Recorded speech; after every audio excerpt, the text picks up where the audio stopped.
স্বাস্থ্য আর নিউট্রিশন পাবে, শরীরও স্ট্রং হবে, অল্প খেলেই পেট ভরে ডাইজেশন ঠিক রাখে। MDH সোয়াটিন, আসল প্রোটিন। MDH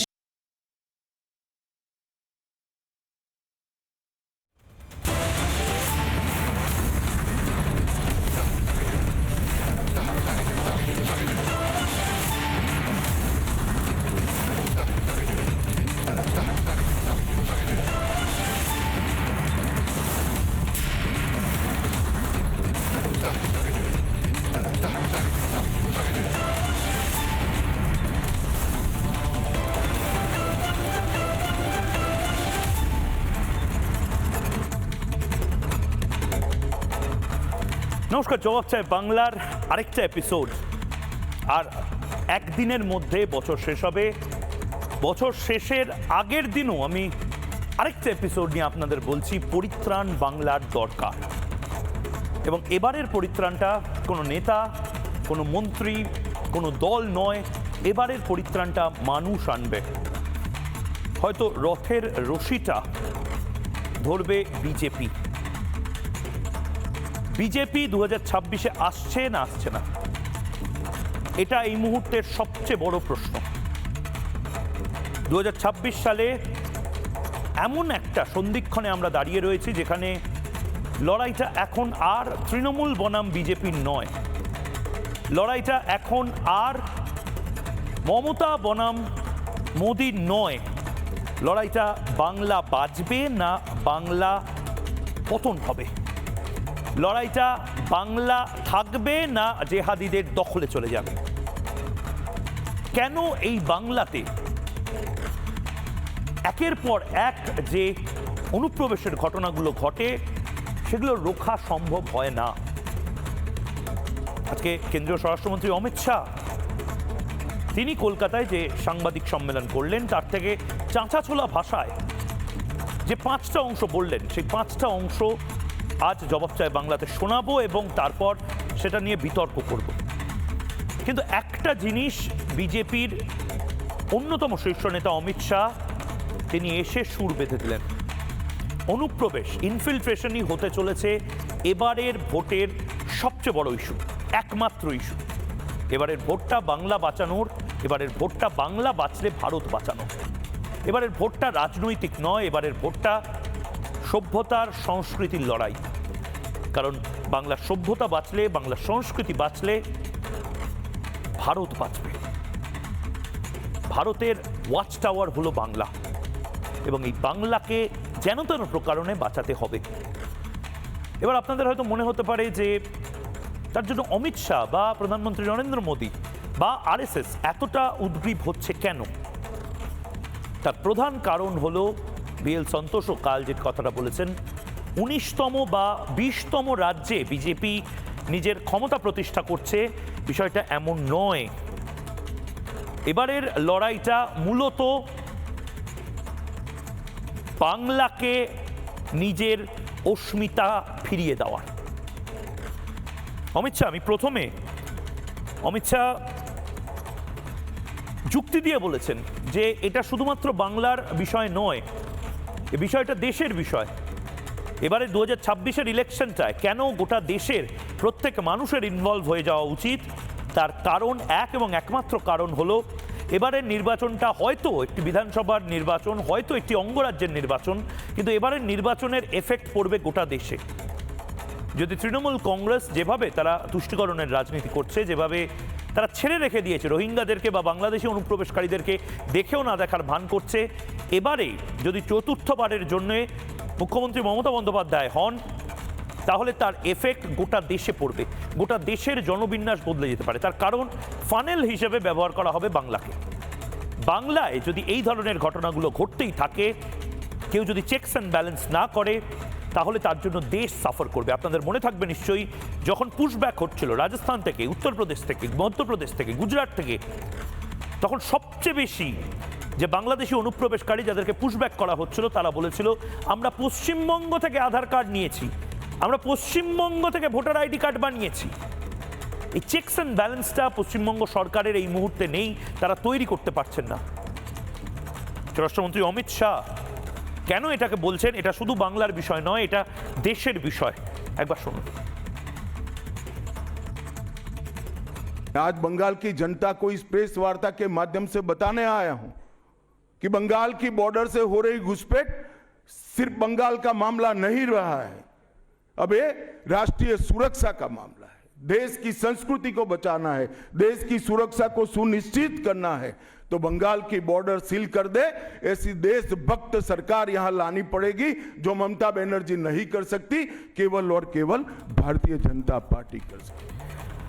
দেখুন, একটা সহজ জিনিসকে জটিল বানানোর চেষ্টা করছেন মমতা বন্দ্যোপাধ্যায় এবং লাগাতার করে যাচ্ছেন। আজকে বছরের প্রায় শেষ দিনে এসে এই কথাটা আমাকে বলতে হবে। কোন কথা?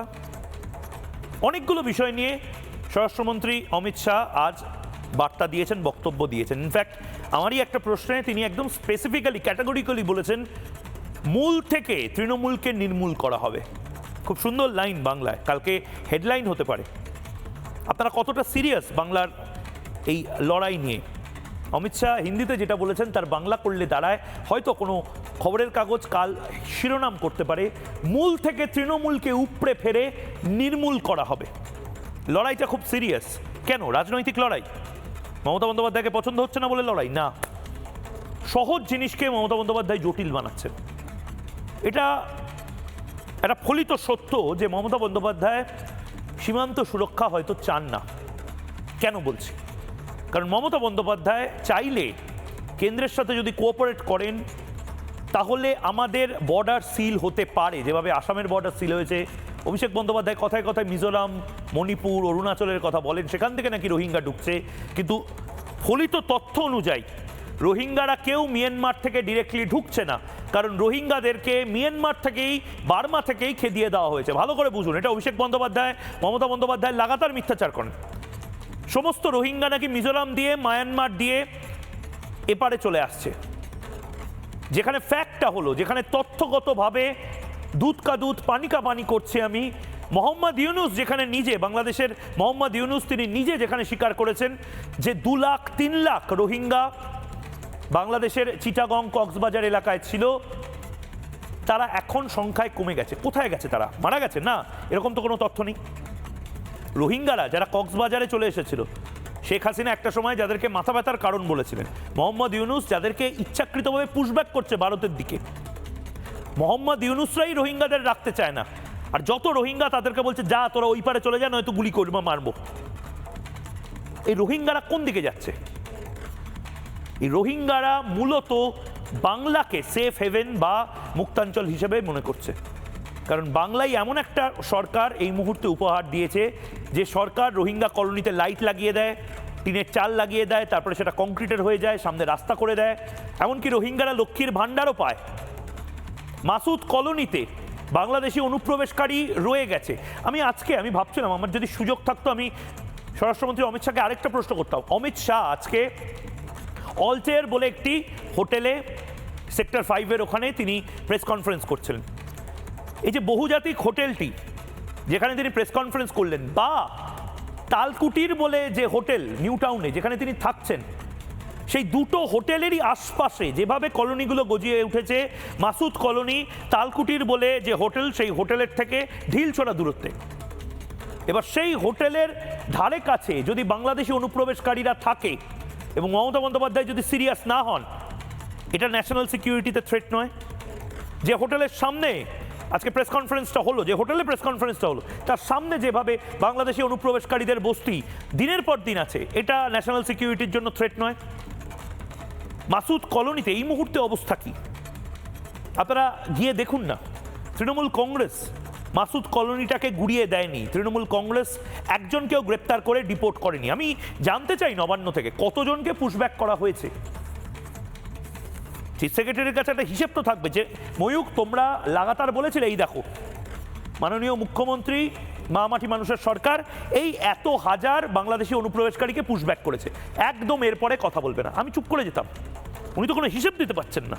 এই মাসুদ কলোনি ততদিন অবধি থেকে যাবে, এগুলো ভোট ব্যাংক হিসেবে ততদিন অবধি ব্যবহার হয়ে যাবে যতদিন না মমতা বন্দ্যোপাধ্যায়ের সরকারকে সরানো যায়। খুব সিম্পল হিসেব, বর্ডার সিল করা যাবে, বাংলায় বর্ডার সিল করা যায়, যুক্তি দেখাচ্ছেন নদী নালার, নদীতে সার্ভিলেন্স কি বাড়ানো যাবে না? বিএসএফ এর সাথে যদি রাজ্য পুলিশ সেখানে কোঅপারেট করে, আর যদি কেউ নদী নালা ডোবা পেরিয়েও এপারে চলে আসে, আমাদের বাংলার পুলিশ থাকবে কি করতে? আমাদের জেলায় জেলায় কমিশনারেটগুলো কি করতে থাকবে? এটা তো কলকাতা পুলিশের কাজ ছিল, বিধাননগর পুলিশের, নিউ টাউন পুলিশের কাজ ছিল। রিপাবলিক বাংলা এরকম খবর দেখাচ্ছে, দেখি তো ওখানে বাংলাদেশি অনুপ্রবেশকারী আছে কিনা, এরা তো ন্যাশনাল সিকিউরিটি থ্রেট হতে পারে, এদের হিসেবটা নিয়ে ফরেনার্স অফিসে পাঠাই এবং তার পাশাপাশি এমএইচএকে বলি যে দেখো এরকম একটা কাণ্ড ঘটে গেছে। এটা তো বেসিক। কি হয়েছিল যার জন্য এই মুহূর্তে বিজেপি মনে করছে অনুপ্রবেশই সবচেয়ে বড় এজেন্ডা? দেখুন, এটা কোন বস্তি? আপনারাই থাকেন এখানে?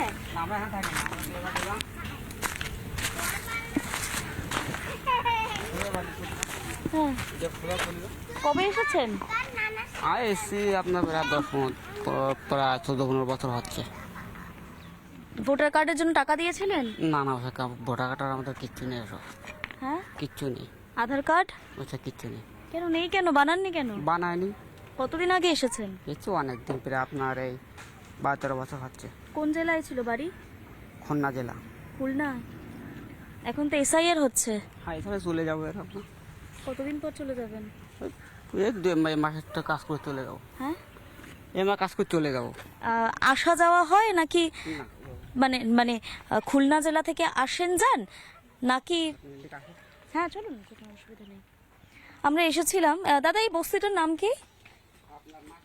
হ্যাঁ, মাসুদ বস্তি, এবং নিউ টাউনে এই বস্তিটি মূলত। এবং তারা জানাচ্ছেন তারা কাজ করেন এখানে, বহু মানুষ, বহু পরিবার এখানে থাকেন, খুলনা জেলার মানুষজন এখানে থাকেন। এবং মূলত এই যে বস্তিটি রয়েছে সেখানে বিভিন্ন প্লাস্টিক থেকে শুরু করে কাঁচের শিশি এগুলো গুড়ানো হয়, কুড়িয়ে তারা আসেন, এখানে রুজি রোজগার চলে। এবং যেমনটা জানাচ্ছিলেন, মাসুদ বস্তির যারা আবাসিক বা থাকেন খুলনা জেলা থেকে এসছেন, এখনো আধার কার্ড, ভোটার কার্ড বানানো হয়নি। আমি একটু কথা বলবো। দাদা, কি নাম? দাদা, কোথায় গেলেন উনি? কোথায় গেলেন? ঠিক আছে, কোনো ব্যাপার নয়। আপনারা কবে এসেছেন? বহুদিন আগে না রিসেন্ট? না, বেশি দিন হয়নি। তাও কতদিন হলো? না, অনেক দিন হয়ে গেছে। আমি ছোটবেলায় এপারে এসেছি। তাও মোটামুটি 10, 12, 13। ওই 12-13 বছর হয়ে গেছে। পড়াশোনা? না, পড়াশোনা না, বিয়ে হয়ে গেছে। মানে পড়াশোনা কি এখানে করেছেন না বাংলাদেশে না, করেছেন? এখানে করেছিলাম। এখানে করেছেন? কোন স্কুলে করেছিলেন? সে ঘুনি মোল্লাহরার দিকে। সেটা কোথায়? সে ওই দিকে। কত দূর? মানে এখানে না, তাও ওই সেই ইকো পার্কের দিকে। ইকো পার্কের দিকে? মানে ভর্তি কি করে হয়েছিলেন? কোনো ডকুমেন্টস ছিল? না, বাড়ি কোথায় ছিল বাংলাদেশে? বাংলাদেশে বাড়ি আমি ঠিক জানি না, আমি তো ছোটবেলায় এইবারে এসেছি। তারপর আধার কার্ড, ভোটার কার্ড? 19শে নভেম্বর 2025 আমাদের প্রতিনিধি পিঙ্কি অধিকারী এই সিকোয়েন্সটা, এই প্রতিবেদনটা মাসুদ কলোনি থেকে পাঠিয়েছিল। মাসুদ কলোনি কোথায়? সিটি সেন্টার 2 এর ঢিলছোড়া দূরত্বে, তালকুটিরের ঢিলছোড়া দূরত্বে এই মাসুদ কলোনি। সাধারণভাবে এটা যদি যোগী আদিত্যনাথের সরকারের আমলে হতো বা যে কোনো জায়গাতে এটা হলে সুস্থ মস্তিষ্কের যে কোনো মানুষ তারা নড়ে চড়ে বসতো। আমাদের বাংলাতে আমরা জানি না, আমরা এই সরকারকে রেখে দিয়েছি এবং সরকার কোনোদিন নড়ে চড়ে বসবে না। আমরাও যেন শীতের মধ্যে নড়ে চড়ে আর বসি না। আমাদের চারপাশে বিদেশিরা এভাবে বসে রয়েছে, আমাদের কিচ্ছু এসে যাচ্ছে না। এই সরকার যতদিন থাকবে, এই মাসুদ কলোনির বাংলাদেশি অনুপ্রবেশকারীরা ততদিন থাকবে। এটা বুঝতে শিখুন। দুটো জিনিস আপনাদেরকে বুঝতে হবে। 2026-এও আমি আবার আসবো। আপনাদের হাতে কয়েক ঘন্টা সময় আছে নিজেকে রিবুট করার। এই বাংলাদেশি অনুপ্রবেশকারীরা আমাদের প্রত্যেকের হেডেক। আমাদের মানে কাদের? আমাদের মানে ভারত বলে যে গামলাটায় একাধিক বাসন রাখা রয়েছে, হিন্দু, বৌদ্ধ, শিখ, জৈন, পারসিক, মুসলমান, খ্রিস্টানি বলে যে বাসনগুলো, নিজেদের মধ্যে ঠোকাঠুকি হয়তো লাগবে কোনো না কোনো সময়, কিন্তু এই গামলাটাতে আমরাই থাকব। বিদেশিরা যদি ঘাট ধাক্কা খায়, যে জমিতে আছে, এই মাসুদ কলোনির জমিটা কাদের? আমাদের। হিটকোর জমিতে কিভাবে অবৈধ বাংলাদেশি ঘাঁটি তৈরি হচ্ছে? এই জমিটাতে আরো বেশি দুর্গাঙ্গন হোক, আরো বেশি করে ফ্ল্যাট হোক, সেই ফ্ল্যাটে সংখ্যালঘু, ভারতীয় সংখ্যালঘুদের জন্য সেখানে নির্দিষ্টভাবে বিভিন্ন প্রকল্প চালু করা হোক, তার হেড অফিস হোক ওখানে, প্রবলেম তো নেই। প্রবলেমটা হলো বিদেশি অনুপ্রবেশকারী নিয়ে। আপনারা নতুন বছরে ভাবুন, যারা এই মুহূর্তে রয়েছে তাদের প্রতিক্রিয়া নিয়ে এই মুহূর্তে। বিমল শঙ্কর নন্দ রয়েছেন বিজেপি মুখপাত্র, অঙ্কন দত্ত অপর বিজেপি মুখপাত্র রয়েছেন, দেবব্রত রায় রাজনৈতিক কর্মী রয়েছেন, নীলাদ্রি ব্যানার্জি রয়েছেন রাজনৈতিক বিশ্লেষক, এবং সৌর্য ব্যানার্জি রয়েছেন চিকিৎসক। আমি সৌর্য ব্যানার্জির কাছে প্রথমে যাব, তারপরে আমি রাজনৈতিক ব্যক্তিত্বদের কাছে যাব। সৌর্য, আপনি বসিরহাট হাকিমপুরে আক্রান্তও হয়েছিলেন, এবং আক্রান্ত হয়েছিলেন তার কারণ আপনারা প্রতিবাদ করেছিলেন অনুপ্রবেশকারীদের বিরুদ্ধে। আপনাদের দীর্ঘদিনের লড়াই, মূল নিবাসী যারা আপনারা, তাদের কতটা বড় ইস্যু এই মুহূর্তে বাংলায় এই অনুপ্রবেশ, এবং আপনাদের একদম হাতে গরম কিভাবে আপনারা সাফার করেন? দাদা, প্রথম যেদিনকে হাকিমপুরে গিয়েছিলাম, ওখানে তখন প্রচুর পরিমাণে বাংলাদেশি সেখান থেকে পার হয়ে চলে যাচ্ছিল বাংলাদেশে।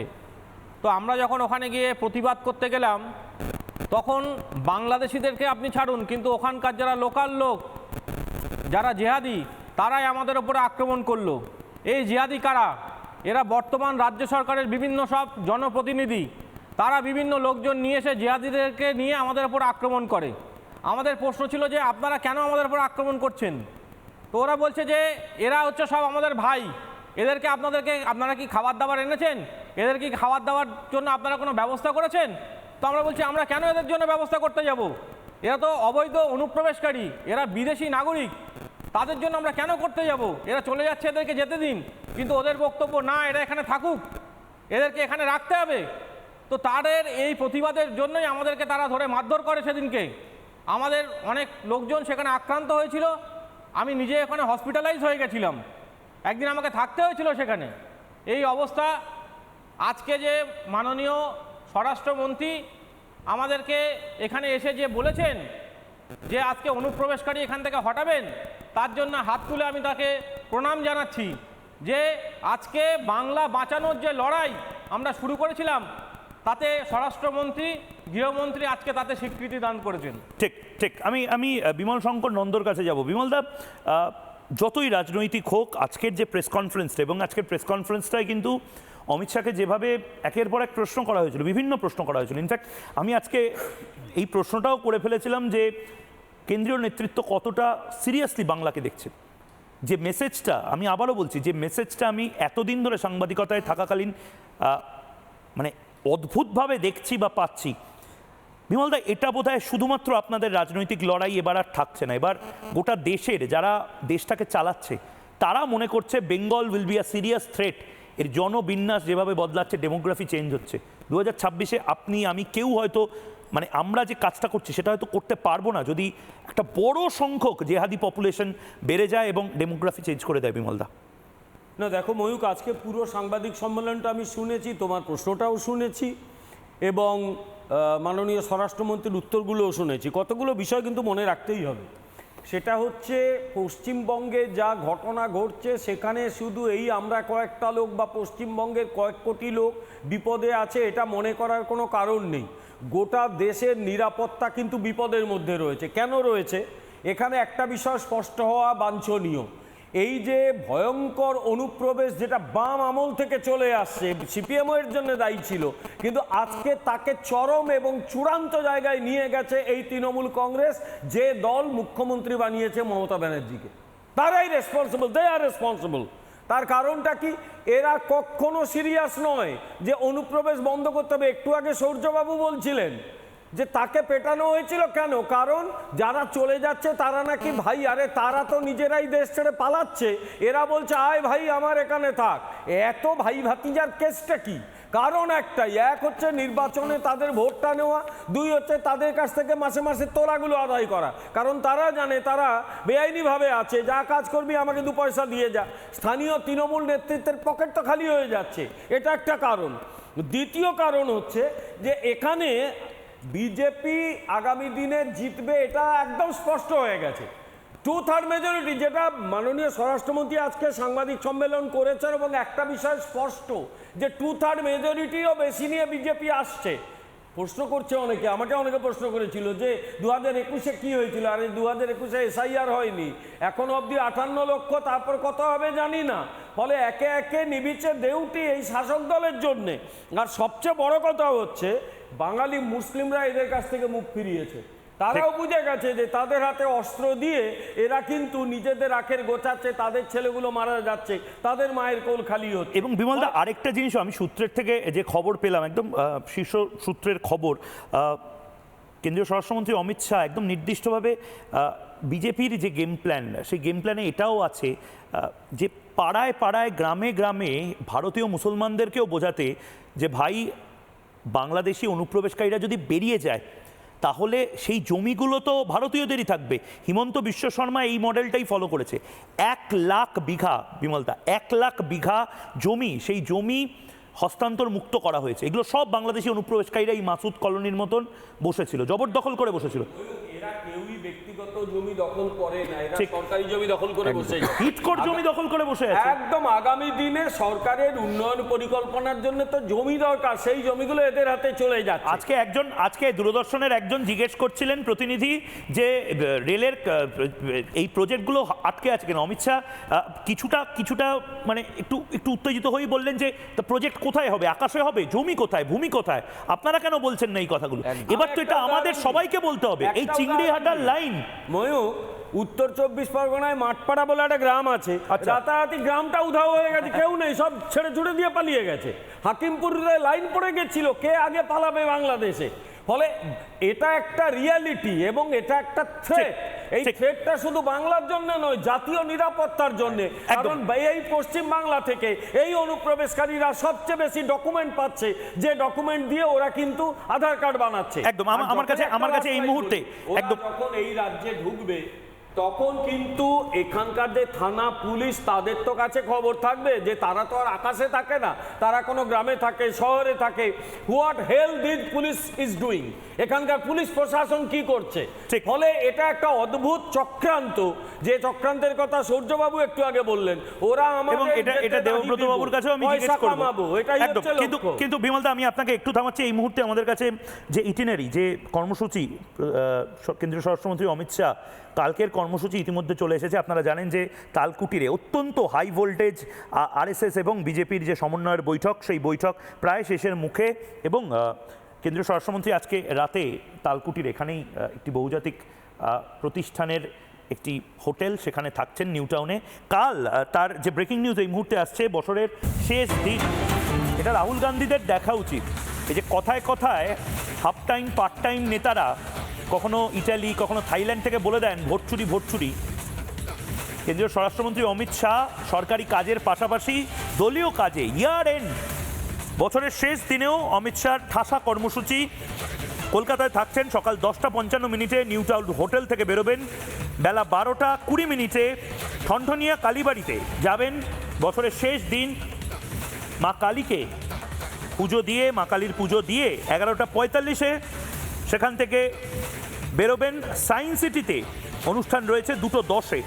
আপনারা জানেন কলকাতার যে পৌরসভা এলাকা, কলকাতা পৌরসভাকেও এবার পাখির চোখে দেখছে বিজেপি, এবং 2:10 থেকে যে সায়েন্স সিটিতে অনুষ্ঠান, বিকেল 3:15 সেই অনুষ্ঠান শেষ হবে, এবং তারপর তিনি দমদম বিমানবন্দর থেকে বিএসএফের যে প্লেন রয়েছে, বিমান রয়েছে, তাতে পালাম বিমানবন্দরে পৌঁছাবেন।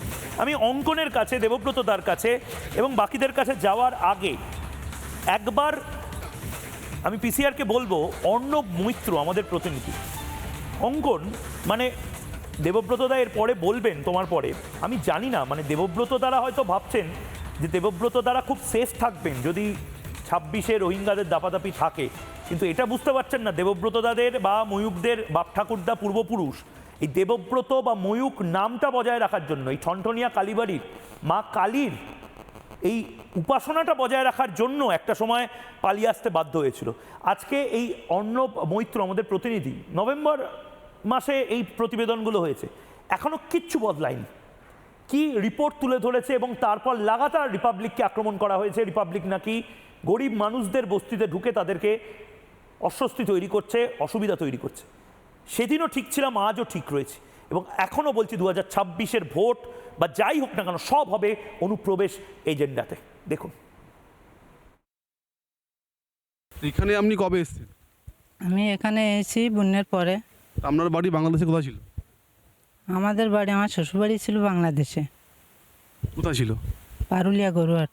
এখানে কি কি সুবিধা পান? এখানে আমি এই লক্ষ্মী ভাণ্ডারটা পাই আর এই রেশন কার্ড। কবার ভোট দিয়েছেন? আমি একবারই ভোট দিয়েছিলাম, আর তৃণমূলী ভোট দিলাম। অঙ্গন কি বলবে? একজন বাংলাদেশি অনুপ্রবেশকারী অন ক্যামেরা বলছে আমরা সুযোগ সুবিধা পেয়েছি, আমরা ভোট দিয়েছি, ভোটার আইডি কার্ড বানিয়েছি। মানে এই সংখ্যাটা দেখো, এসআইআর হবেই, 10 জন 20 জনকেও যদি তোমরা ইলেক্ট করতে পারো, যদি নিশ্চিহ্ন হয়ে যায় বিজেপি, তারপরেও বার্তা স্পষ্ট যে ইলেকশন কমিশনের এই কাজটা এটা হবেই। এটা আজকের জন্য না, এটা ভবিষ্যতের জন্য। কিন্তু এটা তো হতে পারে না। মানে অমিত শাহ আজকে যে কথাগুলো বলছেন, মানে তৃণমূল কংগ্রেস এখন আর তৃণমূল কংগ্রেসের রাজনৈতিক লড়াইতে এই জিনিসটা সীমাবদ্ধ রাখছে না, এটা তো ন্যাশনাল সিকিউরিটি থ্রেট হয়ে যাচ্ছে তৃণমূল কংগ্রেস দলটা। না না, পশ্চিমবঙ্গের যে রাজনৈতিক লড়াই, যেটা বিজেপি রাজনৈতিক লড়াই হিসেবে লড়ছে, সেটা শুধুমাত্র ক্ষমতা দখল বা রাজনৈতিক লড়াই নয়। আমরা আগেই স্পষ্ট করেছি, এটা আমাদের ভারতীয় সভ্যতাকে রক্ষার লড়াই। ওপার বাংলাতে যদি রবীন্দ্রনাথের মূর্তি ভাঙা হয়, এপার বাংলাতেও সেই সংস্কৃতি এসে দেখা যাচ্ছে কি রবীন্দ্রনাথের ছবি এবং প্রতিকৃতি জ্বলছে। ওপার বাংলাতেও যদি ছায়ানট ভাঙা হচ্ছে, তাহলে এপার বাংলাতেও এসে যারা শিল্পীরা গান গাইতে যাচ্ছেন তাদেরকে সেকুলার গান, কমিউনাল গান বলে থ্রেট দিয়ে গানটাকে আটকে দেওয়া হচ্ছে। আজকেই যে মর্জিনা বিবি পরিষ্কার ভাষায় বলে দিচ্ছেন যে আমি বাংলাদেশি অনুপ্রবেশকারী, আমি তৃণমূলকে ভোট দিই এবং আমি হলো লক্ষ্মীর ভাণ্ডার পাই, রেশন পাই। উনি কার রেশনের ভাগে আজকে ভাগটা বসাচ্ছেন? কার অধিকারের ভাগে? ভারতীয় পশ্চিমবঙ্গবাসী। সে হিন্দু হতে পারে, সে মুসলমান হতে পারে, সে তৃণমূল হতে পারে, সে বিজেপি হতে পারে, সে সিপিএম হতে পারে, সে কংগ্রেস হতে পারে। ভাগ বসাচ্ছে, আমাদের অধিকারটা হনন হচ্ছে না। এটা শুধু অধিকারের লড়াই নয় অঙ্কন, আমি তোমাকে একটু ইন্টারাপ্ট করছি, তুমি বলবে। এটা শুধু অধিকারের লড়াই নয়, এটার আরেকটা ডিপ ইম্প্যাক্ট আছে, ফিনান্সিয়াল টেররিজম। তার কারণ আমাদের অন্য কোনো খাতে যে টাকাটা ব্যয় বরাদ্দ হতে পারতো, মমতা বন্দ্যোপাধ্যায় হয়তো কাউকে বঞ্চনা করছেন না। এক্সট্রা এই টাকাটা কেন বিদেশিদের দেবেন? এই লক্ষ্মীর ভাণ্ডারের টাকাটা বাংলাদেশিরা পাবে কেন? এটা তো সবচেয়ে বড় ফিনান্সিয়াল টেররিজম। আমার তো এটাই কথা যে মর্জিনা বিবিদের মতো যারা আজকে বাংলাদেশি, যারা এসে অনুপ্রবেশকারী এসে আমাদের এখানে টাকার ভাগ বসাচ্ছে, এই টাকার ভাগ আমার মা পেতে পারে, দেবব্রত বাবুর পরিবারের কোনো মহিলা সদস্য পেতে পারে, কিন্তু সেটা পাচ্ছে না। আজকে বলুন তো, আমাদের অন্ন বস্ত্র বাসস্থানে অধিকার বসাচ্ছে অনুপ্রবেশকারীরা। এই অনুপ্রবেশকারীদের আমাদের রুখতে হবে। গোটা দেশে 2024 সালে 992 জন বাংলাদেশি অনুপ্রবেশকারী টেররিস্ট, যারা টেরর মডিউল অপারেট করতো, তারা ধরা পড়েছে। তাদের মধ্যে 798, অর্থাৎ মোর দেন 85%। কারা? তাদের হাতে কি ডকুমেন্ট ছিল? পশ্চিমবঙ্গের আধার কার্ড, ভোটার কার্ড, এবং তারা কে? শেখ সাদ রানীর মতো জঙ্গি, যারা তৃণমূলের বদান্যতায় আজকে এখানে ভোটার কার্ড, আধার কার্ড সবকিছু পেয়েছে। আজকে আমাদের অধিকারটা চলে যাচ্ছে। আজকে 2005 সালে মমতা বন্দ্যোপাধ্যায় বিরোধী নেত্রী থাকাকালীন বলেছিলেন বাংলাদেশি অনুপ্রবেশকারীদের মরুদ্যান হয়ে গেছে এই পশ্চিমবঙ্গ। তারপর থেকে তো উনি, সিপিএম 2/3 মেজরিটি পেয়েছে, ঝাড়াই বাছাই করেনি। তৃণমূল 2/3 মেজরিটি পেরেছে এই বাংলায়, ঝাড়াই বাছাই করেনি। বিজেপিকে এবার 2/3 মেজরিটি পেতে হবে, এবং সেটা পেতে আমরা সংকল্পবদ্ধ এবং ঐক্যবদ্ধ। কারণ বাংলাটাকে রক্ষা করতে হবে, পশ্চিমবঙ্গটাকে রক্ষা করতে হবে। এখানে মা সরস্বতীর পুজো করতে গেলে আমরা এইটা দেখবো না যে কেউ কোনো জামাতি কালচারে কেউ এসে বলবে যে ছাত্রীদের রেপ করে দেব। আমরা এই পশ্চিমবঙ্গে যে তৃণমূলের কালচার রয়েছে, যে বাংলাদেশিদের তোষণ আর পশ্চিমবঙ্গবাসীকে শোষণ, এইটা আমরা চলতে দিতে চাই না। আজকে শুধুমাত্র আজকে বলছেন আজকে ভারতীয় মুসলমান, পশ্চিমবঙ্গের মুসলমান মাথাপিছু রোজগারে 27তম স্থানে। আজকে বিহারের মুসলমানের 30% রোজগার করে ভারতবর্ষের এই পশ্চিমবঙ্গের যারা মুসলমান রয়েছে। তাহলে কি অর্থনৈতিকভাবে শোষণ করা হচ্ছে? পশ্চিমবঙ্গের মুসলমানরা।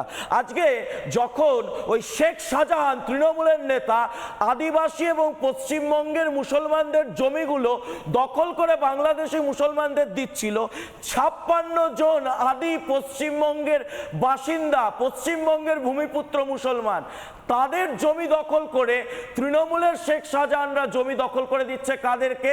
জমি দখল করে দিচ্ছে বাংলাদেশি অনুপ্রবেশকারীদের। আজকে পশ্চিমবঙ্গের কোনো আদি মুসলমান, কোনো আদি তৃণমূলের মুসলমান নেতা, তারা কিন্তু পঞ্চায়েত প্রধান হতে পারছেন না। লাভলি খাতুনের মতো অনুপ্রবেশকারী মুসলমান এসে পঞ্চায়েত প্রধান হয়ে যাচ্ছে। এই যে ভোট ব্যাংক তোষণ, এটা কার ক্ষতি করছে? অর্থনৈতিকভাবে, সামাজিকভাবে, সাংস্কৃতিকভাবে আমাদেরকে, পশ্চিমবঙ্গের সাধারণ মানুষ, হিন্দু মুসলমান হাত তুলছে, সবাইকে ক্ষতি করছে। আমি দেবব্রতদার কাছে যাব, কিন্তু দেবব্রতদা আচ্ছা 10 সেকেন্ডে লাইনটা অ্যাড করে দিন, আমি দেবব্রত আসছি আপনার কাছে। ওপার বাংলায় যখন দীপু দাসকে অর্ধমৃত অবস্থায় গাছে ঝুলিয়ে পুড়িয়ে মারা হয়, এপার বাংলাতেও চন্দন দাস এবং তার বাবা হরগোবিন্দ দাসকে কুপিয়ে কুপিয়ে মারে এই জেহাদি শক্তিগুলো, এবং তার মৃত্যু নিশ্চিত করতে বহু মানুষ দাঁড়িয়ে থাকে, মরে যেতে এখান থেকে যায়, এবং এই প্রশাসনটা এত অপদার্থ প্রশাসন তাদের রক্ষা করতে ব্যর্থ হয়। ঠিক, আমি দেবব্রতদা, সবাই বিপদে। দেবব্রতদা আপনার কাছে যাব, কিন্তু আজকে অমিত শাহ একটা খুব ভ্যালিড প্রশ্ন তুলেছেন, মমতা বন্দ্যোপাধ্যায় তার উত্তরও দিচ্ছেন, কিন্তু আপনার থেকেও আমি এটা জানবো, এমন কোন সরকার আছে যে ফেন্সিং দিতে বাধা দেয়? আর যদি ঢুকেও যায়, বিএসএফ এর ভুল ত্রুটিতে যদি ঢুকেও যায়, যেটা আমরা বারবার ডিবেটে বলেছি, থানার পুলিশ কি করছে? অমিত শাহ এবং মমতা বন্দ্যোপাধ্যায়ের ভার্সেস একটা বাইট শোনাবো। कौन सरकार है, कौन सी सरकार है बांग्लादेश की पूरी सीमा पर जो वाड़बंदी करने के लिए, बॉर्डर पर फेंसिंग करने के लिए जमीन नहीं देती है? अगर आप जवाब न दे पाए तो मैं ही देता हूं, आपकी ही सरकार है जो जमीन नहीं देती है, जिसके कारण फेंसिंग का काम समाप्त नहीं होता है। আজকে বলছেন মমতা ব্যানার্জি জমি দেয়নি। মমতা ব্যানার্জি জমি না দিলে এই তারকেশ্বর বিষ্ণুপুর লাইন কে করে গেছে? মমতা ব্যানার্জি করে গেছে, আপনি নন। আমি যদি জমি না দিতাম তাহলে ইসিএল এর জমিগুলো কয়লা তুলবার জন্য কোথার থেকে আসতো? রানীগঞ্জে জমি কে দিয়েছে? বনগাঁ পেট্রোপোলে জমি কে দিয়েছে? ঘোকসাডাঙ্গায় জমি কে দিয়েছে? চ্যাংরাবান্ধ মালবাজারে জমি কে দিয়েছে? অন্ডাল এয়ারপোর্টের জমি কে দিয়েছে? পানাগড়ের জমি কে দিয়েছে? বড় বড় কথা, মিথ্যে কথা। দেবব্রতদা, আমি এটা সিরিয়াসলি ধরে নিন, আপনার সাথে আমি পডকাস্ট করছি একটা, এটা আমি সিরিয়াস জানতে চাই, বিহাইন্ড দ্য সিনস হয় না ওই ইউটিউব চ্যানেলে, এটা কি আপনাদের হ্যাবিট? মানে তৃণমূলের ডিএনএতে কি আছে মিথ্যা কথা বলা বা কথা ঘুরিয়ে দেওয়া? অমিত শাহ প্রেস কনফারেন্স থেকে বললেন ফেন্সিংয়ের জমি নিয়ে, আর আপনারা মাননীয় মুখ্যমন্ত্রী মমতা বন্দ্যোপাধ্যায় সবাই মিলে বলছেন অন্ডালের জমি নিয়ে। অন্ডালে মানে কি বিহারের সাথে ফেন্সিং হবে? দুর্গাপুরের জমি নিয়ে বলছেন, তারকেশ্বরের লাইন নিয়ে বলছেন। ফেন্সিং আমি বাংলাতে করলে দাঁড়ায় সীমান্তে কাঁটাতারের জন্য জমি। আপনারা বাংলাদেশ এবং বাংলার মাঝে যে জায়গা, সেই জায়গায় জমি দিচ্ছেন না দাদা। আশা করি আমার কথার মধ্যে কেউ ঢুকবে না, কেউ কথা বলবে না, কারণ এটা আমাদের সবার বিপদ। 2026-এ রোহিঙ্গারা বেড়ে গেলে আপনাকে কথাই বলতে দেবে না, এই স্টুডিওটাই বলবে যে আমার ভাল লাগছে না, সন্ধ্যেবেলা আমি ডিবেট শুনবো না, আমি গান বাজনা শুনবো না, সব বন্ধ করো। হয়েছে? এবার বলি, দেখো নিউরো সায়েন্স মানে ঘিলু বিজ্ঞান বলে কি জানো তো, মানুষ তার মস্তিষ্কের ওই 10% ডাক্তারবাবু আরো ভালো আছেন ব্যবহার করতে পারে, মানে সেটা তোমার মতো জিনিয়াসরাই পারে, বাকি 90% আনইউজ থাকে, ঠিক আছে? না না, আমার থেকেও বেশি অনেকে পারেন। না একটু এই ঘিলু দিয়ে যদি বিচার করো না, আমরা সবাই দেখো অন্ধভক্তদের এখন কানের সাথে মুখের না ডাইরেক্ট কানেকশন আছে, আর আমরা শুনলে কি হবে জানো তো, কানে ঢুকবে, একটু মাথায় গিয়ে একটু ফিল্টার হবে, সেটা দিয়ে একটু মুখ দিয়ে বেরোবে। এবার যেটা বলছি, যে অভিযোগগুলো করলে সেটা একটু লজিক এবং প্রমাণ দিয়ে, আমি কি বললাম কিচ্ছু আসে যায় না, তুমি কি বললে কিচ্ছু আসে যায় না, অঙ্কন কি বললো কিচ্ছু আসে যায় না, সব কিছুর পেছনে লজিক থাকে, প্রমাণ থাকে।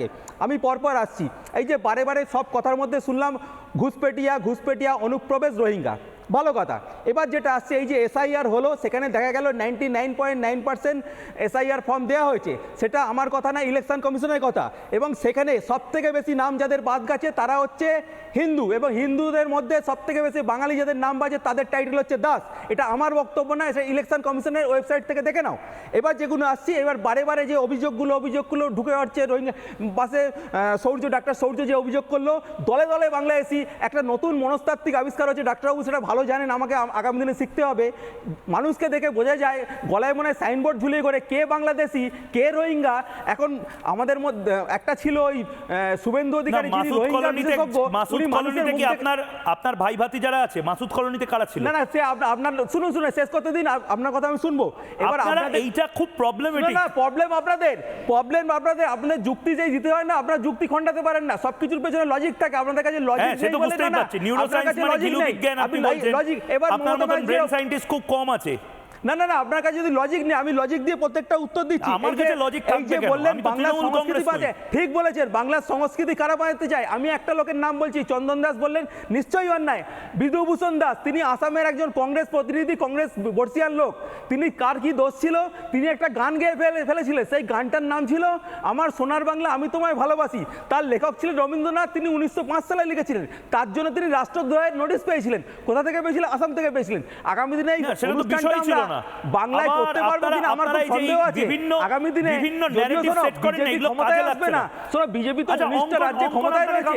তুমি তো এই চ্যানেলে কোনদিন কি কাজ করেছিলে? তুমি যদি নতুন অঙ্কনের দেবব্রত দা, না একটু শেষ করতে দাও। একটা কথা আছে, আপনি শেষ করবেন, একটু শেষ করতে দাও। আপনার পশ্চিমবঙ্গ পুলিশ নিশ্চয় অমিত শাহজি চালান না। পশ্চিমবঙ্গ পুলিশ উত্তর 24 পরগনা জেলার এসপি, তার হিসেব অনুযায়ী হাকিমপুর পোস্টে শুধুমাত্র উত্তর 24 পরগনা জেলা পুলিশ বাংলাদেশি অ্যারেস্ট করেছে কত? 2334 জন। আচ্ছা, কোচবিহার পুলিশ এই এসআইআর ধরার পর সীমান্তে কতজন বাংলাদেশি ধরেছেন? 893। মুর্শিদাবাদ জেলা পুলিশের হিসেব 1195।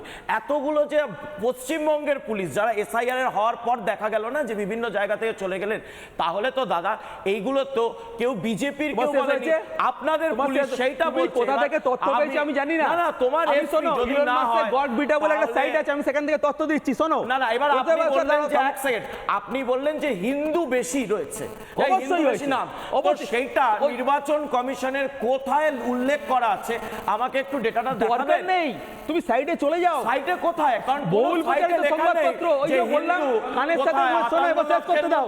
এই যে বললে 21 নম্বরে 27 নম্বরে নাকি শোনো, 27 নম্বরে ঠিক আছে, এটাই বুঝতে চাইছি 58 লক্ষের মধ্যে কোথায় হিন্দু মুসলমান ক্লাসিফিকেশন আছে মেনে নিন, বলে দিন, আমি মেনে নেব যে কোথায় নির্বাচন কমিশন। এবং যদি লোক থেকে মানুষ চিনতে পারেন তাহলে সেটা মানুষ চেনা যায়।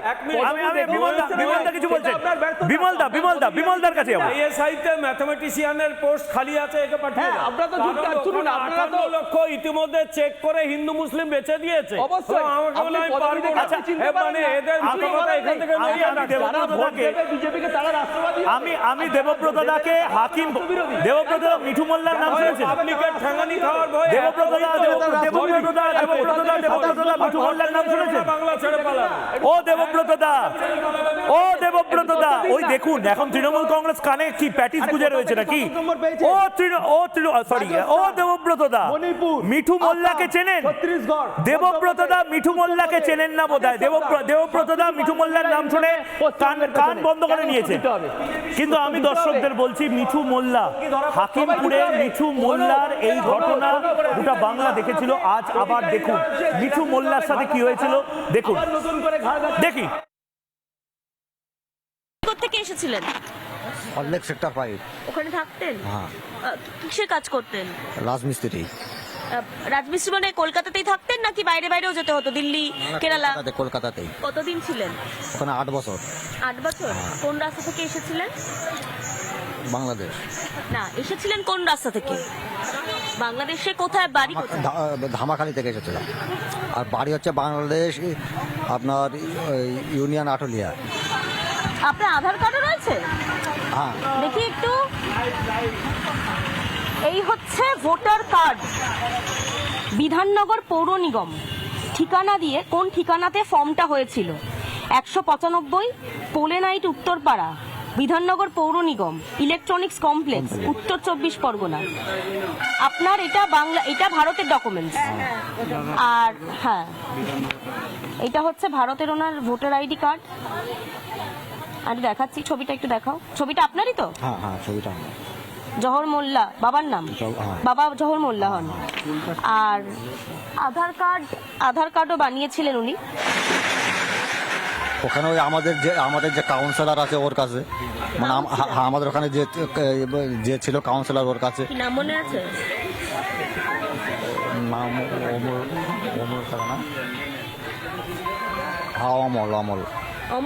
অমল নাম ছিল কাউন্সিলর। হ্যাঁ। বেশ, কোন পার্টির ছিলেন উনি? উনি মানে টিএমসি। নীলাদ্রিদা, এর একটা খুব সহজ সমাধান কেন্দ্রীয় স্বরাষ্ট্রমন্ত্রী অমিত শাহ দিয়ে দিচ্ছেন। এই শব্দটাও তৃণমূল কংগ্রেস কোনোদিন মুখ দিয়ে আওড়াবে না হয়তো। National grid for infiltration prevention. কি বলছেন? রাষ্ট্রীয় গ্রিড নিয়ে অনুপ্রবেশ রুখতে রাষ্ট্রীয় গ্রিড তৈরি করা। আমরা ক্যান্সার গ্রিডের নাম শুনেছি, আমরা পাওয়ার গ্রিডের নাম শুনেছি। ইনফিল্ট্রেশন রোখার জন্য রাষ্ট্রীয় গ্রিড, সেই গ্রিডটাও সম্ভব যদি পশ্চিমবঙ্গ কোঅপারেট করে। পশ্চিমবঙ্গ তো তৃণমূল আমলে কোঅপারেট করবে না, তাহলে গোটা দেশের অনুপ্রবেশ আটকানোর যে প্ল্যান সেটা ভেস্তে যাবে। আজকে অমিত শাহ কি বলেছেন একবার শুনিয়ে আপনার বক্তব্য নেব। एक ऐसी मजबूत राष्ट्रीय ग्रिड बनाएंगे जो बंगाल से घुसपैठ को समाप्त कर देंगी। इंसान छोड़ दीजिए, परिंदा भी पैर नहीं मार पाए, इस प्रकार की एक मजबूत ग्रिड की रचना हम करेंगे। और न केवल घुसपैठ रोकेंगे, सारे घुसपैठियों को चुन चुन कर भारत के बाहर निकालने का काम भी भारतीय जनता पार्टी की बंगाल सरकार करेगी। নীলাদ্রিদা, একটা কনসেনসাসে আমাদের বোধহয় সবাইকে আসতে হবে। মানে বাংলায় কেন অমিত শাহ বা নরেন্দ্র মোদী এসে এই কথাগুলো শুধু বলবেন? আমাদের মধ্যে থেকে তো এই কথাগুলো, এই ক্যাম্পেইনটা আমাদের মধ্যে থেকে শুরু হতে হবে। কেন রাজনৈতিক দলই যা বলছে আমরা সেটা মেনে নেব? ক্যাম্পেইনটা আমরা কেন করব না যে আমরা আমাদের বাংলায় একটা রাষ্ট্রীয় গ্রিড চাই যেটা অনুপ্রবেশ রুখবে? গোটা দেশের অনুপ্রবেশ ম্যাপ থেকে জিরো হয়ে যাওয়ার লড়াইটা এবার থেকে শুরু করতে হবে। যেভাবে পোলিওর বিরুদ্ধে আমরা ক্যাম্পেইন করেছিলাম, আমরা অনুপ্রবেশের বিরুদ্ধে এই ক্যাম্পেইনটা করতে পারি না কেন? না ময়ূক, আপনার একটু বুঝতে ভুল হচ্ছে বোধহয়। এখানে আমাদের মধ্যে থেকে এই কথাগুলো উঠে এসেছিল। আজ থেকে 20 বছর আগে মমতা বন্দ্যোপাধ্যায় লোকসভায় দাঁড়িয়ে বলেছিলেন অনুপ্রবেশ হচ্ছে পশ্চিমবঙ্গের জন্য, বাংলাদেশ থেকে অনুপ্রবেশ হচ্ছে ডিজাস্টার ফর ওয়েস্ট বেঙ্গল, পশ্চিমবঙ্গের জন্য বিপর্যয়। আজ উনি হয়তো অমিত শাহকে দেখে একটু নার্ভাস হয়ে যান, যে কোনো কারণেই দেবুদা একটু নার্ভাস দেখলাম, সেই জন্য কিছু বক্তব্য রাখছেন, সেগুলো অসংলগ্ন হয়ে গেছে। ওটাকে গুরুত্ব দেবেন না। বাংলা থেকেই অনুপ্রবেশ রোখার যে একটা ইনিশিয়েটিভ নেওয়া প্রয়োজন, সেই কথাটা মমতা বন্দ্যোপাধ্যায়ের কথাতেই উঠে এসেছিল। তখন কত অবৈধ অনুপ্রবেশকারী ছিল? 2004 সালে তখন কংগ্রেস ইউপিএ সরকারের home minister Sriprakash Jaiswal, minister of state for home, তার ফিগার হচ্ছে 1.2 crore মাত্র। 1.2 crore অনুপ্রবেশকারী 2004 সালে। 5 সালে মমতা বলছেন এটা পশ্চিমবঙ্গের জন্য বিপর্যয়। 2016 সালে যখন বিজেপি সরকার, কেন্দ্রীয় মন্ত্রক স্বরাষ্ট্রমন্ত্রক ফিগার দিচ্ছেন ভারতবর্ষে 2 কোটি মতো বাংলাদেশে অবৈধ অনুপ্রবেশকারী আছে। আর আজকে সেই ফিগারটা কোথায় পৌঁছতে পারে আপনি ভাবুন। সেদিন যদি এটা পশ্চিমবঙ্গের জন্য বিপর্যয় হয়, তাহলে আজকে কোথায় সেটা পৌঁছে গেছে 20 বছর বাদে। আর ভয়েসটা কিন্তু বাংলার ভয়েস, মমতার আজকের ভয়েসটাকে উপেক্ষা করে সেদিনের মমতার ভয়েসটাকে আমাদের এবং আরেকটা জিনিস যেটা নিয়ে আমি লাগাতার ডিবেট করেছি, এবং আজকে আমার আরেকটু সময় থাকলে ভালো হতো। আমি আজকে একজন প্রাক্তন মুখ্যমন্ত্রীকেও জিজ্ঞেস করেছিলাম, এটা সুযোগ থাকলে আমি বারবার দেশের প্রধানমন্ত্রী, স্বরাষ্ট্রমন্ত্রীকে জিজ্ঞেস করবো। তৃণমূল খারাপ, করাপ্টেড, দুর্নীতিগ্রস্ত সব জানি, ভাই বিজেপি আসলে কি করবে? বিজেপি আসলে কি লক্ষ্মীর ভাণ্ডার বন্ধ করে দেবে? বিজেপি আসলে কি নতুন চাকরি দেবে না? বিজেপি কি করবে? আমরা প্রফিট বুঝবো, আমরা মুনাফা বুঝবো, আমরা লাভ কি হবে বাংলার জনতার সেটা বুঝবো। আজকে আমি এই প্রশ্নগুলোই প্রাক্তন মুখ্যমন্ত্রী ত্রিপুরা রাজ্যের বিপ্লব দেব, বাংলার অন্যতম ইনচার্জ, তাকে করেছিলাম। কি বলেছে একবার শুনবো এবং তারপর একটা ছোট্ট বিরতি দিয়ে যাবো।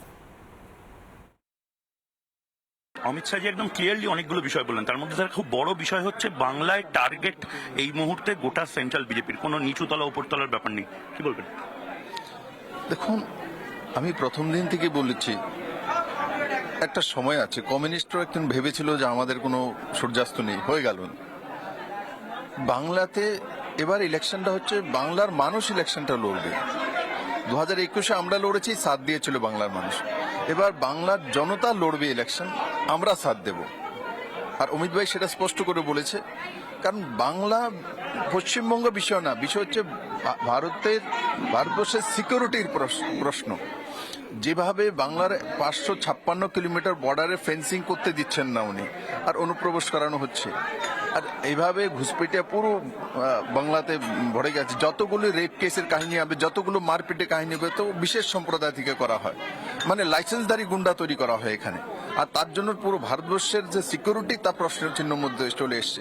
তো সেই কারণে বাংলাকে উদ্ধার করতেই হবে, আর বাংলাকে উদ্ধার করা ছাড়া আর কোনো উপায় নেই। তৃণমূল তো করাপ্টেড আমরা জানি, কিন্তু বিজেপি এলে কি ফায়দা হবে? মানে আমাদের লাভ, ফায়দা, প্রফিটটা কি হবে দাদা? দেখুন, আজকে আদরণীয় গৃহমন্ত্রী যে স্পষ্টতার সঙ্গে বলে দিয়েছেন যে ভারতীয় জনতা পার্টির সরকার আসার পর 1953 আগে বাংলা যেই জায়গায় ছিল, উনি এক এক করে বলেছেন ভারতবর্ষের মধ্যে যতগুলো ইন্ডাস্ট্রিয়াল গ্রোথ হয়েছে সেগুলো শুরুয়াত বাংলা থেকে হয়েছে। এই সবগুলোকে বন্ধ করার কাজটা কে করেছে? পিছিয়ে নেওয়ার কেই কাজ। 50 বছরের রাজনীতি, কমিউনিস্টের 34 বছর, ওনার 15 বছর, তার মধ্যে হয়েছে। তো সেখান থেকে বাংলাকে উঠিয়ে আবার সেই ইকোনমিতে নিয়ে যেতে হবে, যেটা বাংলা মোটামুটি 25 থেকে 30% যে ভারতবর্ষের ইকোনমির অংশীদার ছিল, আজকে সেটা তলিয়ে গিয়ে 27 নম্বরে পৌঁছে গেছে। তো সেই জায়গায় নিয়ে যাওয়ার কাজ আমরা করব, ইনফ্রাস্ট্রাকচারে হোক, রোজগারে হোক, আর সাংস্কৃতিক বিকাশ হোক, সব দিকে যা যা বাংলা ছিল সেটা ফেরত ওই জায়গাতে নিয়ে যাব। ক্লিয়ার কাট আজকে গৃহমন্ত্রীজি বলে দিয়েছে। বেশ, আমাদের সঙ্গে বিপ্লব দেব ছিলেন এই মুহূর্তে। বিপ্লব দেবের খুব স্পষ্ট কথা যে এই বাংলাতে যা অবস্থা এই মুহূর্তে বাঁচাতে পারবে শুধু বিজেপি। ক্যামেরা পার্সন সঞ্জয়ের সাথে ময়ূর রঞ্জন ঘোষ, রিপাবলিক বাংলা, কলকাতা। চায়ের আসল স্বাদ শুধু MDHT+ থেকেই আসবে। মাথায় দেখো লবঙ্গ এলাচ দিয়ে ভরপুর MDH T+ মশলা। MDH